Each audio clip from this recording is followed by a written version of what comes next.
কতদিনের গর্ভের বাচ্চা নষ্ট করা জায়েজ? আমার গর্ভের বয়স 4 মাস 5 দিন। দোকানের প্রথম কাস্টমার ফেরত দিলে কি ক্ষতি হয়? শেখ, যে স্বপ্নগুলো দেখলে খুশির বার্তা আসবে এমন স্বপ্নগুলো সম্পর্কে আপনার আলোচনা শুনতে চাই। অত্যন্ত অত্যন্ত গুরুত্বপূর্ণ কিছু বিষয়, জীবন ঘনিষ্ঠ গুরুত্বপূর্ণ কিছু প্রশ্ন সবার জানা উচিত। যেমন কতদিনের গর্ভের বাচ্চা নষ্ট করা জায়েজ, বা কতদিন গর্ভের বয়স কতদিন হওয়া পর্যন্ত বাচ্চাকে নষ্ট করতে পারবে, আর কতদিন হয়ে গেলে আর জায়েজ হবে না।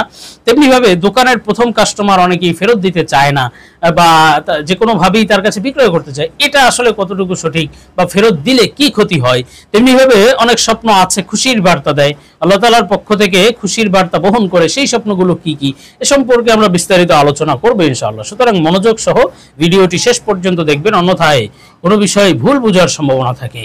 আর সরাসরি কোনো প্রশ্ন করতে বা লিখিত কোনো বিষয়ে সমাধান পেতে ফতোয়া বিভাগে স্ক্রিনে দেওয়া নম্বরে ইমো অথবা হোয়াটসঅ্যাপে যোগাযোগ করবেন।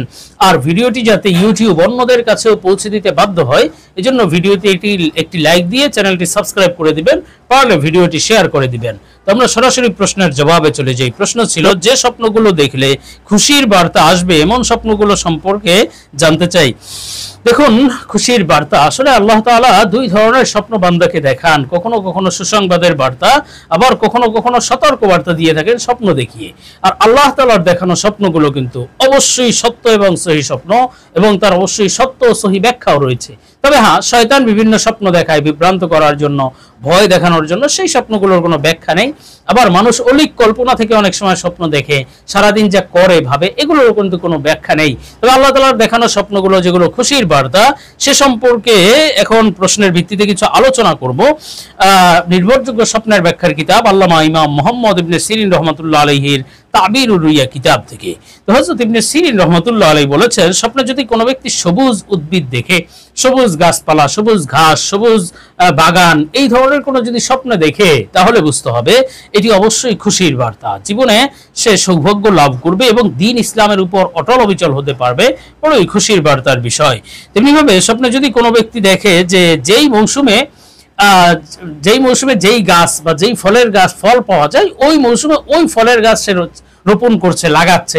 যেমন যেই মৌসুমে তরমুজ পাওয়া যায়, স্বপ্ন দেখলো যে সে ওই মৌসুমে তরমুজ গাছ লাগাচ্ছে। এমন স্বপ্ন দেখলে তাহলে বুঝতে হবে এটি তার রিজিকে প্রাচুর্য লাভের আলামত। সে প্রচুর অর্থ সম্পদ লাভ করবে, আল্লাহ তাআলা তাকে ব্যাপক ধন সম্পদ দান করবেন, বড়ই খুশির বার্তা। তেমনিভাবে স্বপ্নে যদি কোনো ব্যক্তি দেখে যে নিজের জায়গায় সে গাছপালা লাগাচ্ছে, সবুজ উদ্ভিদ লাগাচ্ছে, ফুল গাছ ফল গাছ লাগাচ্ছে নিজের জমিনে, এমন স্বপ্ন দেখলে তাহলে বুঝতে হবে এটিও খুশির বার্তা। আল্লাহ সুবহানাহু ওয়া তাআলা তাকে দ্বীন ইসলামের উপর অটল অবিচল করে দিবেন এবং দুনিয়া এবং আখিরাতে তাকে সফলতা দান করবেন ইনশাআল্লাহ। সৌভাগ্য, কল্যাণময় এবং বরকতময় জীবন আল্লাহ তাকে দান করবেন ইনশাআল্লাহ। তেমনিভাবে ইমাম জাফর সাদেক রহমাতুল্লাহ আলাইহি, তিনিও কিন্তু বড় আল্লাহওয়ালা ইমাম ছিলেন, স্বপ্নের ব্যাখ্যা বিশারদ ছিলেন। তিনি বলেছেন, স্বপ্নে যদি কোনো ব্যক্তি সবুজ গাছপালা দেখে, এই স্বপ্নের মোট 4টি ব্যাখ্যা আছে। একটি ব্যাখ্যা হলো সে শত্রুতা থেকে নিরাপত্তা লাভ করবে, আরেকটি ব্যাখ্যা হলো দ্বীন ইসলামের উপর অটল অবিচল হবে, আরেকটি ব্যাখ্যা হলো সে নেককার পরহেজগার হতে পারবে, আল্লাহ তাআলার প্রিয় বান্দা হতে পারবে, আরেকটি ব্যাখ্যা হলো আল্লাহ তাআলা তাকে দুনিয়া আখিরাতে সফলতা দান করবেন, কল্যাণ দান করবেন ইনশাআল্লাহ। তেমনিভাবে স্বপ্নে যদি কোনো ব্যক্তি দেখে যে সে হোটেল স্বপ্ন দেখলো, যেই হোটেলে মানুষ থাকে, এই হোটেল স্বপ্ন দেখলে তাহলে বুঝতে হবে এটিও খুশির বার্তা। বিশেষভাবে যদি হোটেল অনেক বড় দেখে, বুঝতে হবে সে প্রচুর অর্থ সম্পদ লাভ করবে। আর যদি হোটেল পরিষ্কার পরিচ্ছন্ন দেখে, নতুন দেখে, খুব সুন্দর জাঁকজমকপূর্ণ, এমন স্বপ্ন দেখলে, আর সে যদি অসুস্থ হয়ে থাকে, বুঝতে হবে শীঘ্রই আল্লাহ তাআলা তাকে সুস্থতা দান করবেন এবং তার পিতামাতা দীর্ঘায়ু লাভ করবে, তার বাবা মা কে আল্লাহ তাআলা হায়াত বাড়িয়ে দেবেন ইনশাআল্লাহ। এটিও কিন্তু খুশির বার্তা। তেমনিভাবে স্বপ্নে যদি কোনো ব্যক্তি দেখে যে হোটেলে সে অবস্থান করছে অথবা হোটেলে থাকছে, এমন স্বপ্ন দেখলেও বুঝতে হবে তার জন্য খুশির বার্তা, সে জীবনে সুখ শান্তি আসবে ইনশাআল্লাহ তাআলা। তেমনিভাবে স্বপ্নে যদি কোনো ব্যক্তি সাঁতার কাটতে দেখে, এই সাঁতার কাটতে স্বপ্ন দেখাও তার জন্য সৌভাগ্যের আলামত, খুশির বার্তা, যে সে জীবন জীবিকা লাভ করবে, যদিও কষ্টের পরে, সাধনার পরে তার অর্থ সম্পদ আসবে ইনশাআল্লাহ। আর স্বপ্নে যদি কোনো ব্যক্তি দেখে যে সে সাঁতার কিনারে চলে এসেছে অথবা সাঁতার কেটে নদীর পাশে বা জলাশয়ের পাশে চলে এসেছে এবং সে খুব ভালো অনুভব করছে স্বপ্নের মধ্যে, তাহলে বুঝতে হবে এটিও তার জন্য সৌভাগ্যের আলামত যে সে তার মনের আশা পূরণ হবে, সে যেই কাজ করতে চাচ্ছে সেই কাজে সে সফলতা লাভ করতে পারবে ইনশাআল্লাহ। তো যাই হোক, আমরা পরবর্তী প্রশ্নের জবাবে চলে যাব। প্রশ্ন ছিল, শেখ, দোকানের প্রথম কাস্টমার ফেরত দিলে কি ক্ষতি হয়? দেখুন, দোকানের প্রথম কাস্টমার ফেরত দিলে বিশেষ ক্ষতি হবে। ওই সারাদিন তার আর কাস্টমার থাকবে না, অথবা কাস্টমার সারাদিনই ফেরত যাবে, এই ধরনের অনেক কথা আমাদের সমাজে প্রচলিত আছে। আর এই জন্য দোকানদার ভাইরা দেখা যায় প্রথম কাস্টমার ফেরত দিতে চায় না, যে কোনোভাবেই হোক তার কাছে জিনিসটা বিক্রয় করতে চায়। এখন এই বিষয়টা আসলে অনেকটা ভ্রান্ত ধারণার অন্তর্ভুক্ত।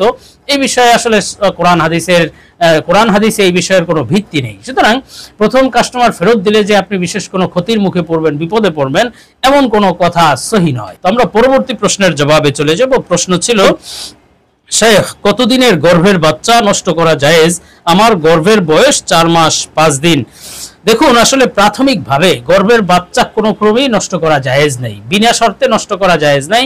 হ্যাঁ, শর্ত সাপেক্ষে নির্ধারিত সময় পর্যন্ত বাচ্চাকে নষ্ট করা জায়েজ। এখন আপনি সাধারণ কোনো কারণে যে অর্থ সম্পদ নষ্ট হবে, অথবা অভাব অনটন আছে, অথবা রিজিকের ভয়ে আপনি বাচ্চা নষ্ট করবেন, এটা কোনো ক্রমেই জায়েজ হবে না, এটা সম্পূর্ণরূপে হারাম। সেটা 1 দিন, 2 দিন, 5 দিনের গর্ভের বাচ্চা হোক, অন্য সময় তো দূরের কথা, 1-2 দিনের বাচ্চাও যদি আপনি নিশ্চিত হন যে গর্ভে বাচ্চা এসেছে, তারপরে আপনি সেটা নষ্ট করতে চাচ্ছেন যে রিজিকের ভয়, তাহলে সম্পূর্ণরূপে হারাম। আল্লাহ সুবহানাহু ওয়া তাআলা বলেছেন, লা তাকতুলু আওলাদাকুম খাশিয়াতা ইমলাক, তোমরা সংকীর্ণতার ভয়ে, রিজিকের অভাবের ভয়ে তোমরা সন্তানকে হত্যা করো না, কেননা নাহনু নারযুকুকুম ওয়া ইয়্যাহুম, আমি তোমাদেরকে যেমন রিজিক দেই তাদেরকেও দিব। সুতরাং রিজিকের ভয় তোমাদের নেই, এজন্য রিজিকের ভয়ে সন্তান হত্যা করা সম্পূর্ণরূপে হারাম।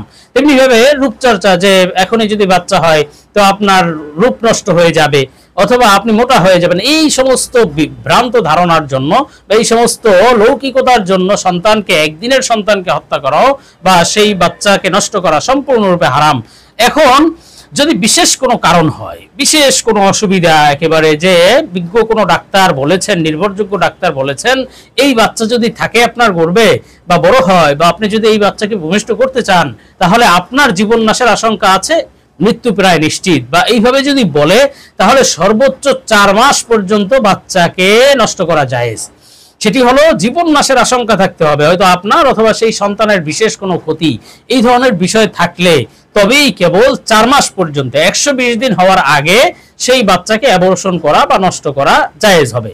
কিন্তু যদি 4 মাস হয়ে যায় বা 4 মাসের বেশি হয়ে যায়, যেমন আপনি প্রশ্ন করেছেন, আপনার গর্ভের বয়স 4 মাস 5 দিন, মানে 4 মাসের ওভার হয়ে গেছে, 4 মাসের বেশি হয়ে গেছে, তো 4 মাসের বেশি হয়ে গেলে কোনো ক্রমেই 1000 ডাক্তারও যদি বলে যে তুমি মারা যাবা, 1000 ডাক্তারও যদি বলে যে এই বাচ্চা হয়তো বিকলাঙ্গ হবে অথবা বিশেষ কোনো ক্ষতি, তারপরেও ওই বাচ্চাকে হত্যা করা, অ্যাবর্শন করানো জায়েজ নেই। কেননা 4 মাস পরে, অর্থাৎ 120 দিন হয়ে গেলে ওই বাচ্চার মধ্যে রূহ প্রবেশ করানো হয়, তথা ওই বাচ্চাটি জীবন্ত মানুষ হিসেবে পরিগণিত হয়। আর 4 মাস পরে যদি আপনি সন্তানকে হত্যা করেন, তাহলে অ্যাবর্শন করান, নষ্ট করান, তাহলে জীবন্ত মানুষ হত্যা করার শামিল। সুতরাং কোনো ক্রমেই 4 মাস পরে আর সন্তানকে হত্যা করা বৈধ নয়।